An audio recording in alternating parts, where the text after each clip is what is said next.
Hola, antes de comenzar con nuestro programa de hoy, les quiero anunciar que hace unas semanas YouTube catalogó nuestro contenido de inapropiado y desmonetizó nuestro canal. Pero esto no nos va a detener. Vamos a seguir haciendo nuestro mayor esfuerzo por seguir trayéndoles las noticias más relevantes de manera objetiva y veraz. Les recomiendo que nos sigan también en otras plataformas que hallarán en la descripción para evadir la censura. Muchas gracias.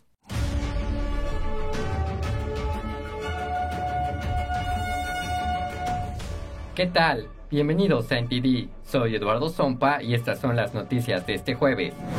El presidente Biden revocó más órdenes ejecutivas de la administración Trump. ¿Quiénes serán los afectados ahora? Los republicanos criticaron el paquete de ayuda para la pandemia de los demócratas. Dicen que es una lista de deseos progresista y un pago para Pelosi. Las solicitudes de subsidio por desempleo descendieron a su nivel más bajo desde noviembre, pero es posible que aumenten en los próximos días. En Florida, la comunidad cubanoamericana conmemoró el aniversario del histórico ataque del régimen cubano a 2 avionetas civiles estadounidenses. Un congresista acusó al régimen de no tener respeto por la vida humana.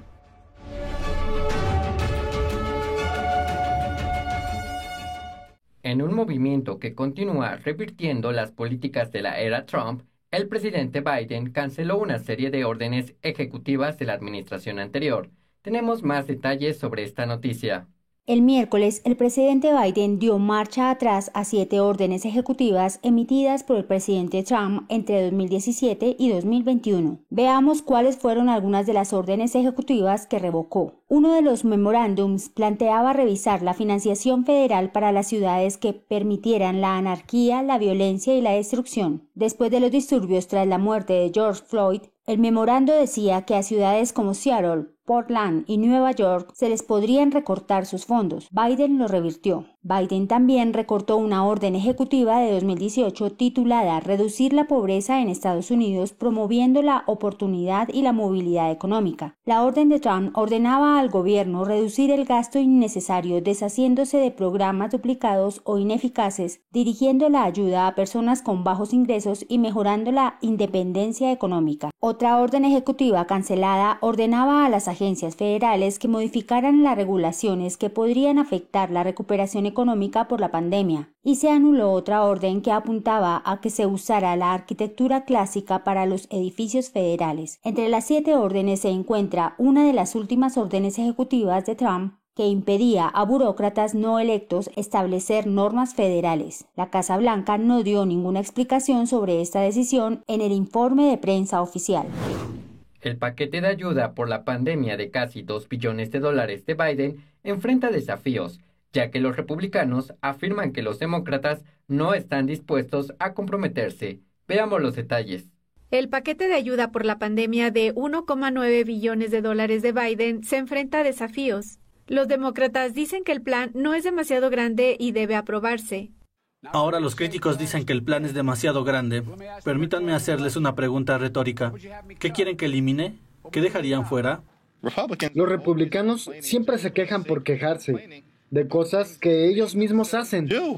Los republicanos, por su parte, critican a los demócratas por impulsar el paquete de estímulo contra la pandemia sin aceptar sus opiniones. El líder de la minoría de la Cámara de Representantes, Kevin McCarthy, dijo que de las 286 enmiendas propuestas al proyecto de ley, solo se aceptaron 2. Calificándolo de pago para Pelosi, varios líderes republicanos dicen que solo el 9% de todo el paquete se destina a la ayuda contra la pandemia. Dicen que el resto es una lista de deseos neosocialistas, según el senador John Kennedy. Pelosi, Schumer y Biden decidieron utilizar la pandemia para impulsar una lista de deseos progresista para recompensar a aliados políticos, amigos y donantes a expensas de la clase trabajadora estadounidense.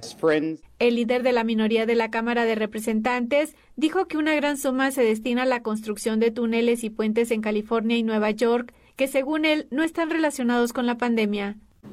Vemos cómo el pantano vuelve a Washington. $100 millones para un túnel en Silicon Valley, en las afueras del distrito de la presidenta Pelosi, o un puente para Schumer.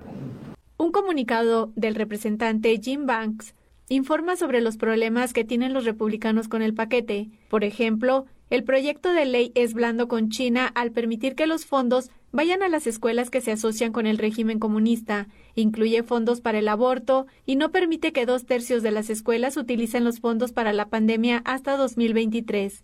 La Cámara de Representantes tiene previsto votar el proyecto de ley el viernes. Se espera que la votación siga estrictamente las líneas partidistas. El fiscal del distrito de Manhattan, Cy Vance, ya tiene las tan ansiadas declaraciones de impuestos del expresidente Trump, tan solo unos días después de que la Corte Suprema dictaminara que no bloquearía su divulgación. Pero el hecho de que Vance tenga las declaraciones no significa que el público pueda verlas. Hace 2 años, Vance citó los registros fiscales de Trump como parte de una investigación. La Corte Suprema escribió una orden de una sola frase diciendo que no bloquearía la citación contra la empresa de contabilidad de Trump sin dar más explicaciones. Trump dijo el lunes que la decisión de la Corte Suprema es parte de una cacería de brujas contra él que comenzó hace años. Una guerra de signos está ocurriendo fuera de la oficina de la congresista republicana Marjorie Taylor Greene. La representante Mary Newman trabaja en una oficina vecina. Ella instaló una bandera del orgullo transgénero frente a su puerta. Esto ocurrió luego de que Greene se opuso a un proyecto de ley pro LGBTQ. En un tuit, la legisladora demócrata de Illinois dijo que Greene puede mirarla cada vez que abre su puerta. En respuesta, Greene colgó un cartel que decía, cito, "Hay 2 géneros, masculino y femenino". A principios de esta semana, Greene calificó la ley de igualdad como un ataque directo a la creación de Dios. Si fuera un senador, ¿confirmaría a alguien que ha escrito tweets desagradables sobre usted? Este es el caso de la candidata directora de presupuesto del presidente Biden. 2 de sus audiencias de confirmación fueron pospuestas ayer. El senador Bernie Sanders sugirió el miércoles que la candidata directora de presupuesto de Biden, Neera Tanden, no tiene suficiente apoyo y por eso se pospusieron sus audiencias de confirmación. Creo que no es un secreto que le faltan los votos ahora mismo y que está trabajando duro para intentar conseguirlos. En Twitter, Tanden ha criticado a todos, desde Bernie Sanders hasta Mitch McConnell. En 2016, cuando trabajaba para la campaña de Clinton, sugirió que Rusia quería ver ganar a Sanders. También acusó a McConnell de estar en deuda con Rusia. Claramente fue nominada por sus credenciales políticas y francamente es por su falta de apoyo demócrata que su nominación probablemente fracase. Tanden se disculpó por sus declaraciones anteriores y borró más de 1000 antiguos tweets. Al menos un demócrata dijo que se opone a su confirmación. Eso significa que los demócratas necesitan convencer al menos a un republicano para que vote con ellos, pero la Casa Blanca aún no pierde la esperanza. Estamos luchando por su nominación y ella y nuestro equipo siguen en estrecho contacto con senadores y grupos. Si Tanden es confirmada, asumiría una posición poderosa para llevar a cabo los planes de Biden en todo el gobierno. El jefe de gabinete dijo el miércoles a MSNBC que si no es confirmada, encontrarán otro puesto para ella en la administración. Un ejecutivo de una empresa energética de Texas informó a los legisladores sobre una decisión que tomó el operador de la red eléctrica del estado. La decisión parece ir en contra del sentido común. Dijo que durante la tormenta, los operadores de la red eléctrica cortaron la energía que iba a las centrales eléctricas. Tenemos más detalles. En medio de una helada invernal mortal, con apagones que cortan la calefacción de la gente, ¿no sería prioritario que las centrales eléctricas siguieran funcionando? Pero el gerente de la red eléctrica del estado dice que cortó el suministro a algunas centrales eléctricas para evitar una catástrofe mayor. El Consejo de Fiabilidad Eléctrica de Texas, o ERCOT, dice que el estado todavía estaría en un apagón si no hubieran cortado la energía de la forma en que lo hicieron. El presidente de ERCOT, Bill Magnus, dijo, cito, "Ahora eso no funcionó para la vida de la gente, pero funcionó para preservar la integridad del sistema". El representante estatal de Texas, Chris Paddy, no estaba satisfecho con la respuesta ante la crisis. Llamar a esto inaceptable sería un grave error. Ha sido una catástrofe sin límites que tardará años en resolverse y que afectará a los tejanos durante años. Vistra Corp es una compañía eléctrica que depende de ERCOT. Su CEO, Curtis Morgan, afirmó que el encargado de la red de ERCOT cortó la electricidad debido a que las instalaciones principales estaban en mal estado. La tormenta cobró la vida de 40 personas e incluso 10 días después del inicio del apagón, se recomendó a 1 millón de tejanos a que hirvieran agua para que se hiciera potable si es que tenían agua de llave. Morgan explicó a los legisladores que cuando llamó a las compañías eléctricas para saber por qué sus centrales estaban fuera de servicio, le dijeron que las centrales no eran una prioridad. Morgan dijo, ¿cómo puede una central eléctrica estar al final de la lista de prioridades? ¿Saben qué? Salió a la luz y todo el mundo dice, ¿están apagando mi central eléctrica? Se espera que el presidente haga su primera aparición en el lugar del desastre el viernes durante su visita a Texas. Bajó el número de estadounidenses que presentaron nuevas solicitudes de subsidios por desempleo la semana pasada. Las solicitudes iniciales de beneficios estatales por desempleo descendieron a 730,000, el nivel más bajo desde noviembre. Las solicitudes podrían aumentar la próxima semana tras la enorme tormenta que azotó el sur y provocó apagones en todo Texas. El presidente de la Reserva Federal, Jerome Powell, dijo esta semana que el Banco Central seguirá inyectando dinero a la economía para impulsar el empleo. La economía estadounidense tiene 10 millones de puestos de trabajo menos que antes de la pandemia, pero hay señales positivas como el fuerte repunte de las ventas minoristas de enero. Otro informe de hoy muestra que las empresas aumentaron la inversión el mes pasado. Los economistas elevaron su objetivo de crecimiento del Producto Interno Bruto en el primer trimestre hasta un 6%. Los demócratas incluyeron un aumento del salario mínimo federal en su último proyecto de ley de ayuda para el COVID-19. El proyecto aumentaría el salario a $15 por hora. Los senadores republicanos dieron su opinión sobre la propuesta. La Oficina de Presupuesto del Congreso predice el impacto del aumento del salario mínimo. Dice que la propuesta sacaría a millones de personas de la pobreza y también eliminaría 1.4 millones de puestos de trabajo de la economía. Los republicanos dicen que la propuesta causaría otros problemas no deseados. El senador Tim Scott dijo que la medida afectaría a las empresas. En medio de una pandemia en la que casi 11 millones de estadounidenses perdieron su trabajo, lo último que se hace es aumentar el coste para las empresas. La senadora Joni Ernst afirma que aumentar el salario mínimo hará inasequible el cuidado de los niños para la mayoría de las familias de su estado. Dice que un estudio predice que los costes del cuidado de 2 niños se dispararían en $6,300 al año. No podrían pagarlo, lo que significa que uno de los padres dejará de trabajar y se quedará en casa en lugar de pagar los costes adicionales del cuidado de los niños. El senador Lindsey Graham dijo que el presidente Biden habló de unir a la gente en su toma de posesión. Dice que los republicanos y los demócratas estaban trabajando juntos en los proyectos de ley de alivio por COVID-19. Escogió el único tema en el que estábamos trabajando juntos y lo hizo estallar. Sin embargo, los demócratas planean aprobar el proyecto de ley de alivio para el COVID-19 sin los republicanos. Un proceso presupuestario especial les permite evitar un filibusterismo. El parlamentario del Senado decidirá si el proceso especial se aplica al aumento del salario mínimo. Si se permite, el senador demócrata Joe Manchin puede convertirse en el voto decisivo crucial para decidir si la medida se aprueba. Los niños están más expuestos que nunca a los depredadores. Nuevas estadísticas muestran que la explotación y la seducción de niños en Internet alcanzó un máximo histórico en 2020. NTD habló con un experto sobre cómo mantener a los niños a salvo en Internet. El Centro Nacional para Niños Desaparecidos y Explotados reveló que 2020 fue un año récord por todas las razones equivocadas. El centro informó que la seducción de niños en Internet aumentó más del 97% en 2020 con respecto al año anterior. Se considera seducción cuando alguien establece contacto con un niño con la intención de cometer un delito sexual o un secuestro. El centro recibió 21.7 millones de denuncias de sospecha de explotación sexual infantil a su Cyber Tipline. Se trata del mayor número de denuncias recibidas en un año. Y dicen que esto se debe en gran medida a los confinamientos por el COVID. Jacob Bullens, el fundador de Share Together, una organización sin ánimo de lucro dedicada a la lucha contra el tráfico sexual infantil, afirma que también se ha producido un aumento de la explotación infantil. El estado actual de la delincuencia en nuestro país está en el máximo nivel nunca registrado. El COVID no ha sido favorable en cuanto a este delito. Más niños pasan más tiempo en Internet. La mayoría de los depredadores se acercan a sus posibles víctimas a través de Internet hoy en día. Hay una conexión directa entre el depredador y la víctima. Aplicaciones como TikTok, videojuegos como Fortnite y plataformas de redes sociales como Facebook, Instagram y YouTube proporcionan un enorme terreno de caza online para los depredadores sexuales.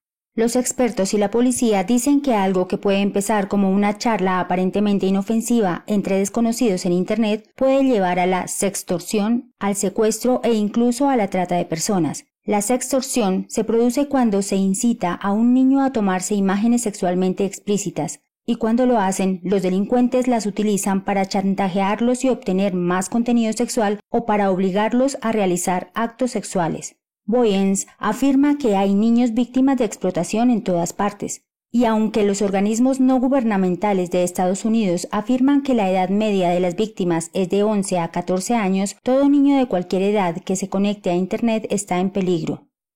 If your child sees it, you've got to see it. Si tu hijo lo ve, tú tienes que verlo. Es decir, si tu hijo juega a la Xbox o a la PlayStation, tienes que hacerlo. Si juega en una comunidad en tiempo real, tienes que unirte a esa comunidad. Tienes que saber quién tiene acceso a los oídos, los ojos y la vida de tu hijo, porque si no lo haces, alguien está dando información a tu hijo y, por desgracia, los depredadores están más presentes que nunca. Boyens afirma que para que los padres mantengan a sus hijos seguros en Internet, deben involucrarse seriamente en la actividad de sus hijos en la red. El centro dice que las cifras recientes lo dejan claro. Nunca ha habido un momento más importante en su vida para educar a los niños sobre la seguridad en Internet. Tanto el centro como los sitios web de Share Together ofrecen recursos en Internet para padres y niños. Más de 66.5 millones de personas se han vacunado contra el virus del PSC en Estados Unidos. El presidente Biden se dio tiempo para conmemorar el hito e incluso se ofreció a ayudar a aplicar una inyección. Ismael Villar nos trae más detalles. El presidente Biden no es médico, pero ofreció su ayuda para administrar una vacuna el jueves. La mujer lo rechazó, pero no hubo problema, porque el ofrecimiento fue parte de una broma. Biden dijo posteriormente que está en camino de cumplir una de sus promesas. Justo antes de juramentar en el cargo, dije que mi objetivo era poner 100 millones de vacunas contra el COVID en mis 100 primeros días como presidente. Y hoy estoy aquí para informar que estamos a mitad de camino. Hemos puesto 50 millones de vacunas en solo 37 días desde que asumí la presidencia. Más de 66.5 millones de personas se han vacunado y más de 20.6 millones han recibido ambas dosis. A pesar de ello, Biden dice que no es momento de relajarse y advirtió que las nuevas variantes emergentes del virus podrían provocar un aumento significativo de los casos y las hospitalizaciones. Ahora, vayamos a las tendencias del virus en Estados Unidos. Estamos viendo algunos cambios. Hubo un freno a la caída constante en los promedios semanales de casos y muertes. Desde el lunes, el promedio de casos en 7 días ha aumentado. Como dije antes, mucho más bajos que en enero, pero aún así en aumento. En pantalla podemos ver la media de casos del miércoles, 66.780. Hay una noticia en Nueva York que queremos reportar. Los virus mutan. Esto no es nada nuevo, pero cuando mutan lo suficiente, pueden convertirse en nuevas variantes con características diferentes y pueden volverse más contagiosas. La ciudad de Nueva York tiene una nueva variante del virus, la B1526. ¿Y qué es lo que hace que esta sea diferente de las demás? ¿Y dónde se originó? El doctor David Ho del Centro de Investigación del SIDA de la Universidad de Columbia dijo que ellos creen que es de origen local y puede evadir mejor los anticuerpos impulsados por las vacunas, pero las autoridades de Nueva York no parecen estar muy preocupadas por la noticia. En este momento, al menos por el informe de Columbia que escuchamos, tenemos que considerar esto simplemente como una variante de interés, algo que es interesante y que tenemos que hacer seguimiento y rastrear. Pero eso no cambia nada a la preocupación que tenemos por la salud pública. Necesitamos más datos y estudios para entenderlo. Barma apoyó las 2 vacunas americanas disponibles, así como la anticipada vacuna de Johnson & Johnson de un solo uso. Él dijo que son muy eficaces para prevenir las enfermedades graves y la muerte. Eso es cierto, ya que la FDA y los CDCs lo han confirmado. Pero la FDA también advirtió que no está claro cómo funciona la vacuna de Johnson & Johnson contra las diferentes variantes. Además de eso, tanto Pfizer como Moderna todavía están estudiando el comportamiento de sus vacunas frente a la variante encontrada en Sudáfrica. La Universidad de Columbia dice que ha encontrado la nueva variante del virus en un 12% de sus casos. Volvemos contigo, Eduardo. A medida que aumenta la demanda de animales de compañía en la era de la oficina en casa, también lo hace el comercio ilegal de perros desde el este de Europa hacia Alemania. Aquí tenemos el informe. A medida que aumenta la demanda de compañeros peludos, mientras los alemanes se ven obligados a trabajar desde casa, también lo hace el comercio ilegal de perros desde Europa del Este hacia el país. Un comerciante ilegal es quien está vendiendo los perros. Karsten Plucker dirige un refugio para perros y afirma que el aumento de la demanda de mascotas supone una carga adicional para los refugios. Hace tiempo que hay mafias en el comercio de cachorros. Grandes bandas traen los perros a Alemania desde el este de Europa para venderlos aquí. Y además, ahora hay particulares que traen perros del este de Europa y también los venden aquí. Explica que son los refugios los que suelen correr con los gastos de tratamiento y cuarentena de los perros ilegales que se encuentran. Plucker advierte que el mercado negro no solo perjudica a los perros, sino que puede generar costes imprevistos para los compradores desprevenidos, que pueden acabar pagando cuantiosas facturas veterinarias por perros con enfermedades ocultas. Los precios de algunos perros también han subido considerablemente. Los perros salchicha alcanzan en algunos casos los 3.000 euros frente a los 1.000 de hace un año. Los grupos de defensa de los animales instan a los alemanes a que se aseguren comprar a una fuente de confianza.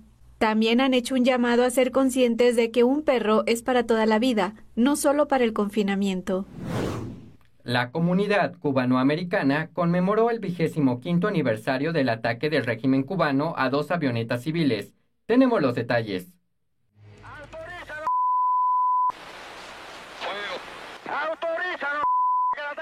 Así fue aquel 24 de febrero de 1996, cuando el ejército castrista derribó 2 avionetas civiles dedicadas a rescatar balseros que huían de Cuba.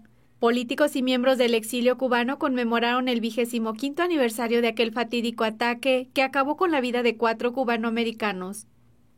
Nosotros no podemos olvidarnos de la tragedia, del asesinato de estos jóvenes que ocurrió sin provocación en una misión humanitaria. Otros políticos cubanoamericanos como Mario Díaz Barlat, Marco Rubio, María Elvira Salazar y Carlos Jiménez recordaron aquel acto que impulsó al Congreso de Estados Unidos a imponer sanciones contra el régimen comunista en la isla. Díaz Barlat pidió enjuiciar a los responsables de aquel derribo diciendo: el régimen castrista debe enfrentar consecuencias por sus actos criminales, específicamente el asesino Raúl Castro, quien ordenó esta atrocidad. El congresista también acusó al régimen castrista de no mostrar respeto por la vida humana y de ser una amenaza para la seguridad de Estados Unidos. Durante el homenaje, la comunidad cubanoamericana colocó una ofrenda floral con cintas de la bandera cubana frente al monumento del Memorial Cubano en Miami. Disneylandia anunció que parte del Parque de California Adventure reabrirá el próximo mes con un evento especial. Esta es la primera vez que el parque temático estará abierto al público desde el cierre del año pasado.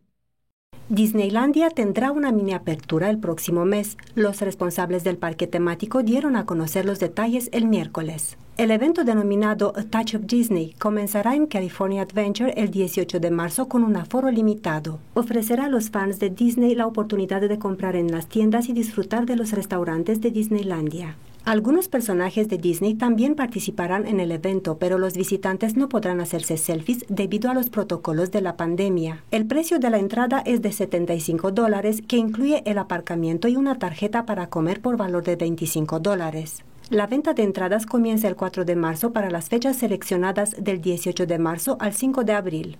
El evento marca la primera vez que Disneylandia estará abierta al público desde su cierre durante casi un año. Sin embargo, el parque temático principal permanecerá cerrado, lo que significa que los visitantes no podrán subir a ninguna atracción. Dicen que cada día es un milagro, y eso es especialmente cierto para este pequeño cachorro de Oklahoma, que está prosperando a pesar de haber nacido con 2 patas y una cola extra. Saluda a Skipper. También tiene 2 áreas pélvicas, vías urinarias y regiones reproductivas. En el hospital veterinario Neal lo describen como un milagro. Dicen que la condición del cachorro es el resultado de un óvulo fecundado que intentó dividirse, pero que no se separó completamente. El hospital dijo que podría necesitar fisioterapia cuando crezca, pero por ahora está de regreso en casa con sus dueños humanos, creciendo fuerte. Pasamos a noticias internacionales con María Laura Claverí, quien nos tiene las noticias más importantes de Latinoamérica y el mundo. Gracias, Eduardo. Tras casi un año de pandemia, los imponentes templos y pirámides de Teotihuacán reabrieron el miércoles sus puertas al público. Sin embargo, ahora los visitantes tendrán que seguir nuevas normas. Veamos en qué consisten. El miércoles, la Calzada de los Muertos, la principal vía de la misteriosa ciudad de Teotihuacán, volvió a recibir visitantes. Pero a partir de ahora los turistas deberán pasar controles de temperatura, desinfectarse las manos y llevar la mascarilla puesta en todo momento. En la nueva manera de relacionarnos, yo creo que pues si todo el mundo está consciente y cumple con esas medidas, pues lograremos pues como hacer una reapertura gradual de los diferentes escenarios de compartir público. La zona arqueológica principal recibirá solo 3.000 visitantes diarios. Sin embargo, algunos espacios permanecerán inaccesibles al público, como las 3 pirámides más altas del sitio y los museos, que permanecerán cerrados. La reapertura es una buena noticia para los vendedores de souvenirs como Enrique Olvera, que llevaban un año sin trabajar. ¿Se imaginan un año sin trabajar? Y yo pues tengo que mantener a mi esposa. Pues la gente no sabe. Olvera, que lleva 40 años vendiendo en el sitio, cuenta que percibe que la gente tiene un poco de miedo, pero él no pierde la esperanza. Pero pues hay que esperar que poco a poco se vaya quitando el miedo a la pandemia. Teotihuacán, situada a unos 50 kilómetros al noreste de la Ciudad de México, fue en su día la mayor ciudad de América. Declarada Patrimonio de la Humanidad en 1987, Teotihuacán sigue rodeada de misterio. Se desconoce su lengua materna, así como el nombre original de la ciudad. Los aztecas le dieron el nombre de Teotihuacán, la ciudad de los dioses, unos 8 siglos después de su colapso. Cerca de 500 iguanas galapagueñas ingresaron a su nuevo hogar en la isla Santiago, un hábitat del que se habían extinguido. Echemos un vistazo. Sí, fue el regreso este jueves de 461 iguanas terrestres a la isla de Santiago, en el Parque Nacional Galápagos de Ecuador, donde se habían extinguido. El proyecto de restauración ecológica de las iguanas galapagueñas, provenientes de otra isla del archipiélago, inició aproximadamente hace 20 años en la isla Santiago y se desarrolló en paralelo con la erradicación de especies depredadoras como cerdos, burros y cabras ferales, que se alimentan de todo tipo de vegetación.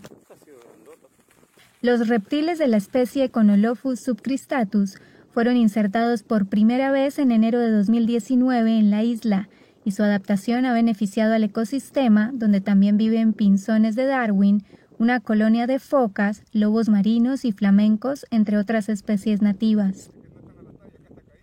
El director del parque, Dani Rueda, destacó la función de las iguanas en este ecosistema.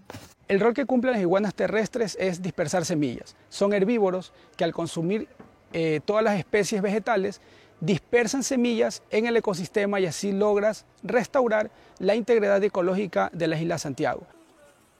A partir de hoy, las iguanas serán monitoreadas por los guardaparques para evaluar su adaptación al nuevo hábitat en esta zona de las Islas Galápagos, situadas a unos 1.000 kilómetros de las costas continentales ecuatorianas y catalogadas desde 1978 como Patrimonio Natural de la Humanidad por la UNESCO, por conformar un ecosistema terrestre y marino único en el mundo. Y ahora les dejamos un resumen del virus del PCH alrededor del mundo. En Estados Unidos, en Los Ángeles, el condado informó el miércoles de 806 muertes por el virus del PCH durante la oleada invernal entre diciembre y principios de febrero, cifra demorada por el Departamento de Salud debido a la gran cantidad de registros de defunción. La televisión nacional de Argelia dice que el país recibió un lote de aproximadamente 200.000 vacunas COVID-19 donadas por China. Imágenes transmitidas por la televisora mostraron un avión militar que transportaba las vacunas Sinopharm. Por otro lado, medios indonesios informaron de la muerte de una enfermera pasados los 8 días de colocarse la vacuna Coronavac de fabricación china. Y hablando de vacunas, Pfizer anunció el jueves que está estudiando una tercera dosis de la vacuna para prevenirse de las nuevas cepas emergentes más resistentes. Por otro lado, los bloqueos para frenar la pandemia causaron la recesión económica más profunda de la historia. Así es que los líderes de la Unión Europea están pensando en un certificado de vacunación para los ciudadanos de la UE que hayan recibido la vacuna anti-COVID-19. La idea es ayudar a los países que dependen en gran medida del turismo. Pasando a Latinoamérica, el gobierno peruano levantó la cuarentena en las provincias de alto riesgo por una desaceleración de casos registrada en los últimos días.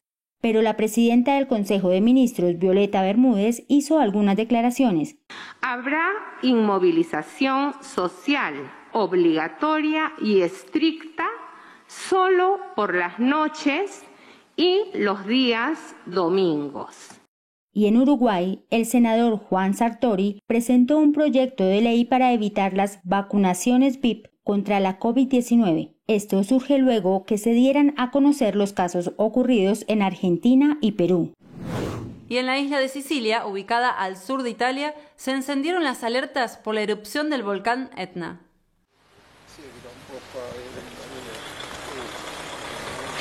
El volcán Etna hizo su sexta erupción en 8 días con una fuente de lava que alcanzó los 500 metros de altura. Sin embargo, el Instituto Nacional de Geofísica y Vulcanología de Catania dijo en un comunicado que la actividad eruptiva parece estar llegando a su fin. En los últimos días, el imponente volcán tuvo varias erupciones que cubrieron de ceniza los municipios ubicados a sus alrededores. La semana pasada, las autoridades italianas cerraron el aeropuerto de Catania por problemas de visibilidad en la atmósfera. Y ahora los dejamos con Julián Bertone, quien nos trae las noticias sobre China. Un barrio de la provincia china de Sichuan se niega a dejar entrar a una paciente recuperada del virus del PSC. En contra de las afirmaciones de las autoridades, el vecindario dice que todavía puede ser infecciosa. Este domingo las autoridades chinas enviaron a casa a una paciente que, según dicen, se recuperó del virus y ya podía regresar a su hogar. Pero los residentes locales de su zona se negaron a dejar que se reintegrara a la comunidad. No creen en las afirmaciones de las autoridades y dicen que sigue siendo infecciosa. Un residente nos dijo que esto se debe a que las personas no creen en lo que dicen las autoridades. Esto demuestra que la gente no confía en el gobierno. Por ejemplo, esta vacuna, ¿qué eficacia tiene realmente? De hecho, sabemos que no está certificada ni aprobada por instituciones médicas internacionales. El residente continuó diciendo que esta desconfianza revela un problema más profundo en la sociedad china. Es una sociedad morbosa, el pensamiento de la gente está deformado, no hay canales para quejarse. Este incidente local es solo la punta del iceberg. Algunos residentes señalaron que sus preocupaciones no son gratuitas. Si la paciente sigue siendo infecciosa, podría contagiar a toda la comunidad. Al final, gracias a la insistencia de los residentes, la paciente se marchó a su pueblo natal en el condado. Un grupo bipartidista de senadores estadounidenses reactivará esta semana una legislación para contrarrestar la censura china en Estados Unidos.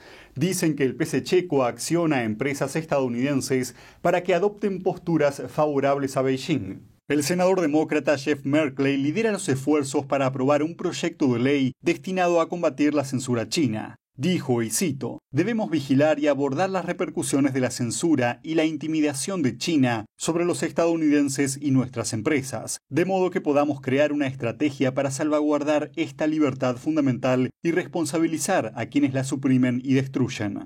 El proyecto de ley está copatrocinado por los senadores republicanos Marco Rubio y John Cornyn, así como por la senadora demócrata Elizabeth Warren. En 2019 se presentó un proyecto de ley similar, pero finalmente se paralizó. Una persona demócrata cercana al proceso dice que la iniciativa está diseñada para apoyar a las empresas estadounidenses que se enfrentan a la presión del PSC.